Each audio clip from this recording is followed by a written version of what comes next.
You're watching VinylicPumaGaming.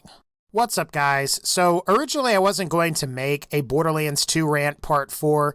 I figured you guys kind of got tired of my Borderlands 2 rants after part 3, but I'm trying to get away from doing countdowns all the time, so I figured I'd do maybe one last Borderlands 2 rant and see where things go. I think I've got some pretty good things to rant about today, so silence your cell phones, open your obnoxiously loud candy wrappers, and let's get right into the rant. So I was just chilling the other day, minding my own business, when I decided I would look at some Borderlands 2 screenshots. Now, I don't know why I decided to look at some Borderlands 2 screenshots. Maybe I just got bored, but holy crap, these screenshots literally don't reflect what appears in-game. For example, so this right here appears to be the Bloodshot Stronghold. The big statue with Marcus, the loader bots, and sentry bots are an accurate depiction of what appears in-game. Maybe the surrounding parts of the dam don't actually appear in the game, but I feel like I can let that slide. This is because it's the same style as the original game that we received back in 2012. However, just take a moment to look at that gun. That gun isn't even in Borderlands 2. Now, am I saying that it looks awful? No, of course not. But why isn't it in the game? That looks way better and way more inspired than the bandit weapons that we ultimately got. It looks like a gun that was actually manufactured by a bandit out in like an outhouse somewhere and not in some crude weapons factory run by bandits.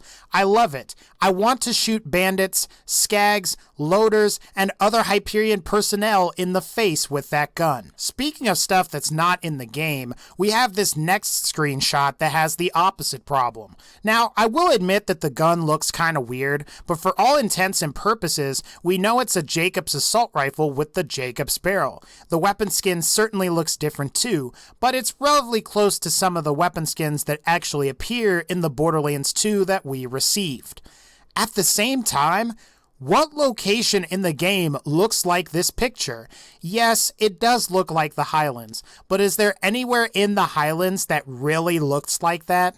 Also, look at the Bloodshot Dam in the background. Most of the parts of the Highlands that sort of look like this are all filled with ridiculous amounts of construction and various other things that were built by Hyperion. Now, I won't go over any of the other screenshots for Borderlands 2, as there are a bunch out there on the internet, but I do have to mention 2 or 3 from Borderlands the pre-sequel. Alright, so first off, there are no TDR guns or weapons in Borderlands 2 or the pre-sequel that have double sights on them like that. Now, is it just me, or does the pistol grip in this picture look reversed from the actual TDR weapon grip for pistols that appears in both Borderlands 2 and the pre-sequel? And then here's the second slide. When do you fight doll mech suit soldiers in Triton Flats? While the PC version of the pre-sequel definitely looks good, I don't think I've seen lighting effects like that coming from projectiles. Also, did I mention that none of the lasers from Hyperion in the pre-sequel even look like the one in this picture? I'm not necessarily talking about the weapon skin, it's just like the angle of how the character holds the gun. It's really weird. I've never seen that before. Nor do any of the Maliwan lasers from Borderlands the pre-sequel look like how this laser is displayed right here. Now, I'll admit that they look similar, and this picture could just be from Borderlands the pre-sequel's alpha, but I don't understand why they just didn't update the pictures to reflect what appears in-game. I guess what I'm trying to say here and point out is that the screenshots for Borderlands 2 and the pre-sequel that are advertised on the store pages aren't actually reflective of what's in the game. I mean, we're not talking about like No Man's Sky levels here or anything. It's nowhere near as bad as that. But it is weird that even 4 years after the release of Borderlands 2, that it looks like they're using Borderlands 2 beta and possibly alpha screenshots. You can view these screenshots on the Steam store page, the Xbox Live page, and possibly even the PSN pages for both games. Now, to be honest, I'm not sure about PSN because I don't own a PS3 or a PS4. Let me know in the comments if I'm correct as far as PlayStation Network goes, because Again, I could be totally wrong, and they might not even show up on PlayStation Network. I don't know if you guys have seen all of the concept screenshots for guns and weapons in Borderlands 2, but many of them look sick.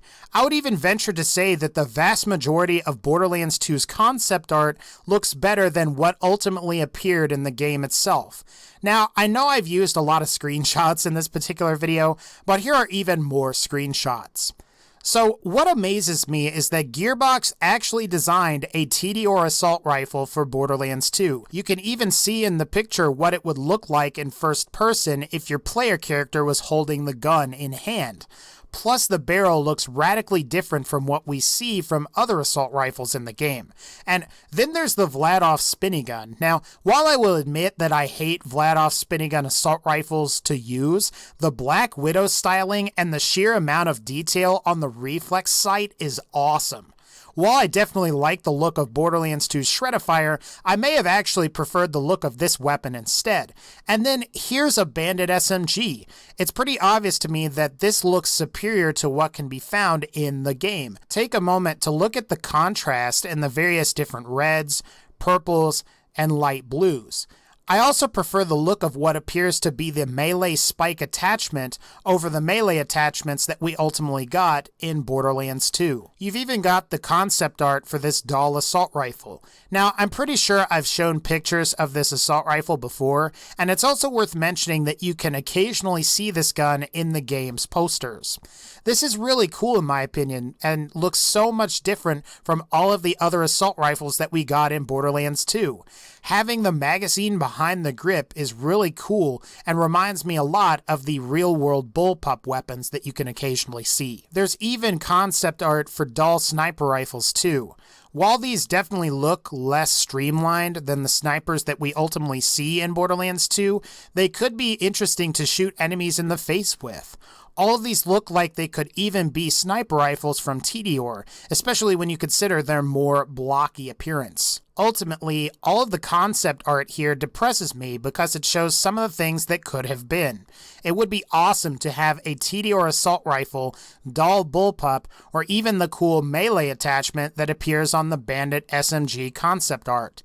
Despite being possibly over 5 years old at this point, Borderlands 2's concept art is fresher to me than many of the guns and weapons that actually appear in the game. I know some people get annoyed when I start talking about mod support, but this is just another one of those reasons that would have benefited Borderlands 2 if the game had mod support.